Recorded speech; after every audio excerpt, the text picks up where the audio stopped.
왜 어떤 사람은 정말 상상도 못할 만큼 많은 돈을 벌고 다른 어떤 사람은 겨우겨우 생계를 유지하는 걸까요? 이게 그냥 사는 게 다 그렇지 하고 넘어갈 문제가 아니라요. 사실 경제학의 가장 근본적인 질문 중 하나입니다. 오늘 이 소득 불평등을 만들어내는 보이지 않는 경제 원리들을 하나씩 파헤쳐 보겠습니다. 자, 이 질문 진짜 궁금하지 않으세요? 왜 세계적인 축구 선수는 몇 분만 뛰어도 우리가 평생 만져보지 못할 돈을 버는데 누군가는 하루 종일 힘들게 일해도 최저임금을 받을까요? 이 엄청난 소득 격차 대체 어디서부터 시작되는 건지 오늘 그 이유를 함께 찾아가 보시죠.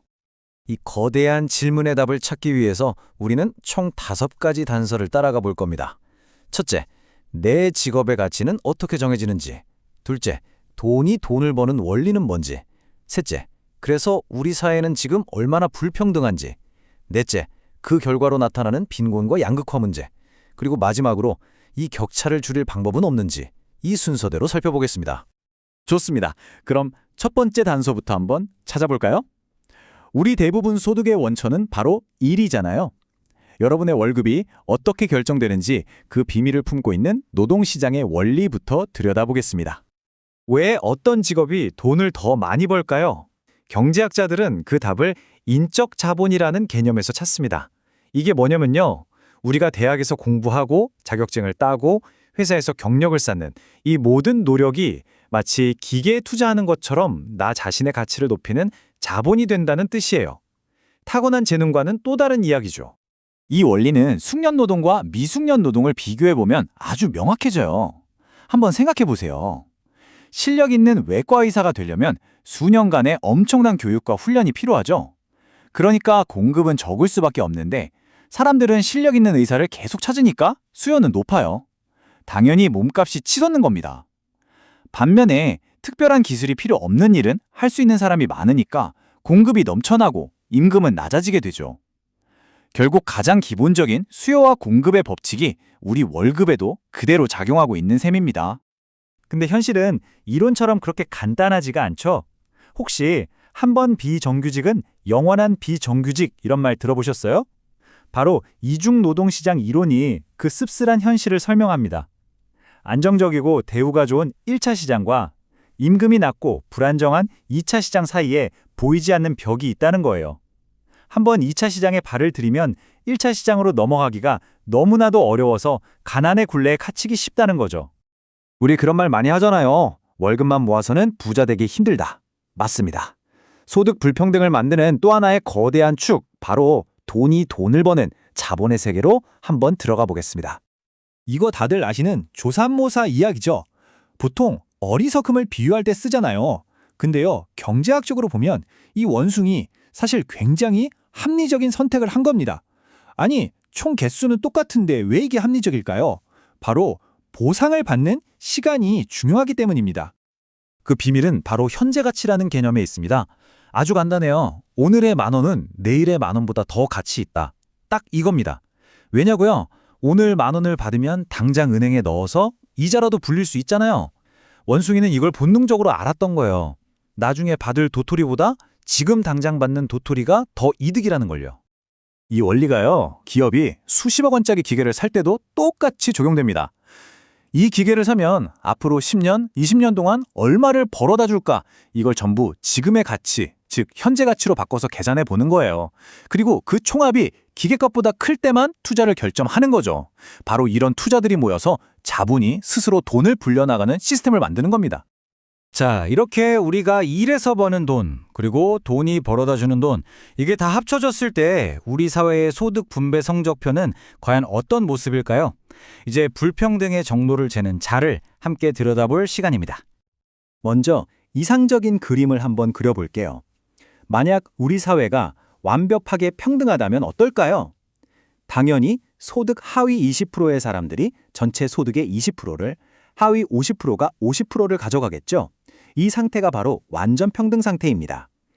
일직선으로 쭉 그어지겠죠. 하지만 현실은 그렇지 않죠.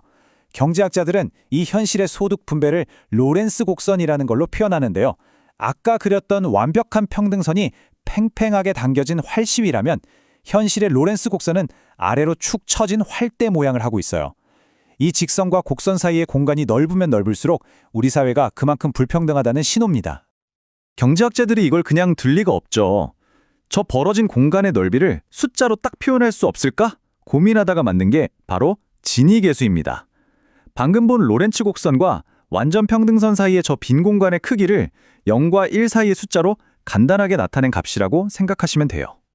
지니계수는 0에서 1 사이의 값을 갖습니다.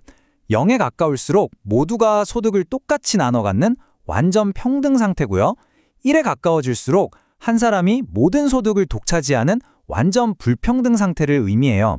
그래서 여러 나라의 불평등 수준을 비교할 때 가장 대표적으로 쓰이는 지표가 바로 이 지니계수입니다. 근데 로렌츠 곡선이니 지니계수니 하는 이런 숫자들은 사실 좀 차갑게 느껴지잖아요. 이제 이 숫자들 뒤에 가려진 진짜 사람들 이야기, 바로 빈곤과 양극화라는 현실의 얼굴을 정면으로 마주해 보겠습니다. 우리가 흔히 가난하다고 말하는데 그 기준이 대체 뭘까요? 그 기준선을 바로 빈곤선이라고 부릅니다. 말 그대로 한 사회에서 인간다운 생활을 하기 위한 최소한의 소득, 그 마지노선인 셈이죠. 빈곤에는 크게 두 가지 얼굴이 있어요. 하나는 절대적 빈곤. 이건 당장 먹고 사는 것 자체가 힘든 말 그대로 생존의 문제입니다. 다른 하나는 상대적 빈곤인데요. 이건 다른 사람들은 다 누리는 평범한 삶에서 나만 소외되는 것 같은 느낌, 즉 사회적인 박탈감에 대한 이야기예요. 나라가 전반적으로 잘 살게 되어도 이 상대적 빈곤은 오히려 더 심해질 수 있습니다. 그리고 요즘 정말 심각하게 이야기되는 게 바로 소득 양극화입니다. 이건 그냥 격차가 벌어지는 수준을 넘어서요. 사회의 허리 역할을 하던 중산층이 점점 사라지고 사회가 아예 부유층과 빈곤층 이렇게 두 개의 극단으로 쫙 갈라지는 현상을 말하는 겁니다. 이건 심각한 사회 갈등의 불씨가 되기도 하죠. 자, 그럼 이렇게 점점 벌어지는 격차를 우리는 그저 지켜만 봐야 할까요? 당연히 아니겠죠. 마지막으로 이 문제를 해결하기 위한 사회적인 노력, 바로 정부의 재분배 정책에는 어떤 것들이 있는지 한번 알아보겠습니다. 정부가 가진 가장 강력한 무기 중 하나는 바로 세금입니다.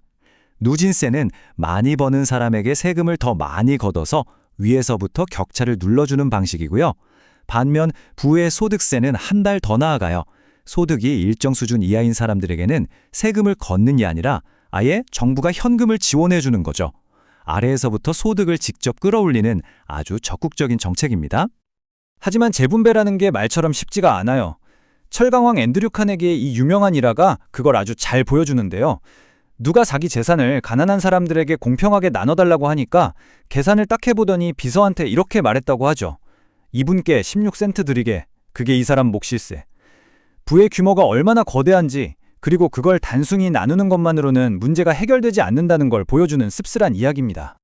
바로 이 지점에서 재분배 정책에 아주 근본적인 딜레마가 생깁니다.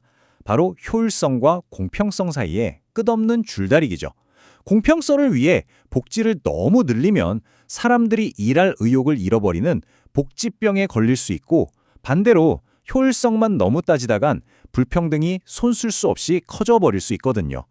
그래서 많은 전문가들은 진짜 목표가 단순한 현금 지원을 넘어 교육과 훈련을 통해 스스로 일어설 힘을 길러주는 것이어야 한다고 강조합니다. 결국 우리는 이 질문 앞에 다시 서게 됩니다. 경제의 효율성과 사회의 공평성, 이 둘은 정말 하나를 선택하면 하나를 포기해야만 하는 관계일까요? 아니면 우리는 이 둘 사이에서 현명한 균형점을 찾아낼 수 있을까요? 어쩌면 이 질문에 대한 정답을 함께 고민해 나가는 것, 그것이야말로 우리 시대의 가장 중요한 숙제가 아닐까 싶습니다.